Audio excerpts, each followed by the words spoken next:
Hey viewers, welcome back to the channel. Today's video, I wanted to go over some updates and modifications to the chicken coop that I made. So watch the previous videos to kind of get an idea of what all's going on here. But these feeders, they were not good. And I said so as much in the first video, where I just had these tubes zip tied kind of to the chicken wire into the frame, and they were pretty loose and they weren't at all, not secure. And I had issues with them moving around, as well as I had issues with predators, or at least other critters. They were able to knock my bricks back. See, that one got knocked a little bit. Knock my bricks back and actually get into the coop, or at least get partially into the coop. They knocked the feeders around and scattered out a bunch of food everywhere. So that was not good. So we made an improvement. So to start off with, for the feeders, you see what I did is I basically mounted them to some wood. So I made these just, dimensional lumber, nothing fancy, right? I used pipe strap to strap them and screw them into the wood. And then that wood is basically, some 2x, right? With holes drilled in it that I then zip tied to the frame to give a nice rigid surface. So zip tied at the top along the cross piece, and then I zip tied at the bottom along that other cross piece. Again, you can kind of see on that one, right?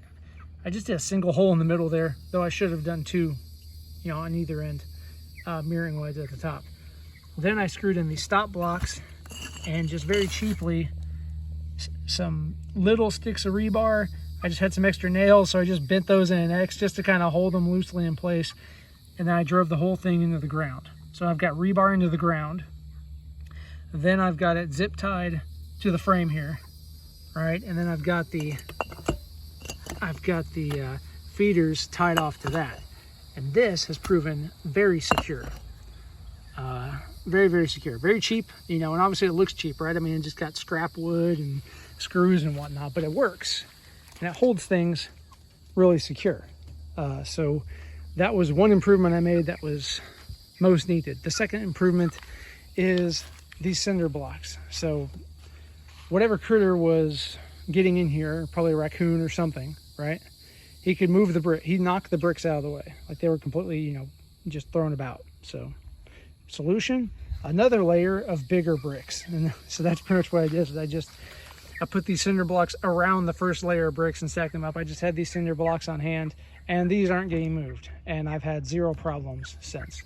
So this is one way I solved the problem. Again, this whole coop here is on the cheap. It is absolutely on the cheap. Trying to spend as little money as possible. So far, so good. We're probably getting close in the next few weeks to bring the other chickens out on pasture, and then they'll all be out here, and that'll be fun. So I think that's all I've got for you guys. So thanks for watching, and we'll see you in the next video.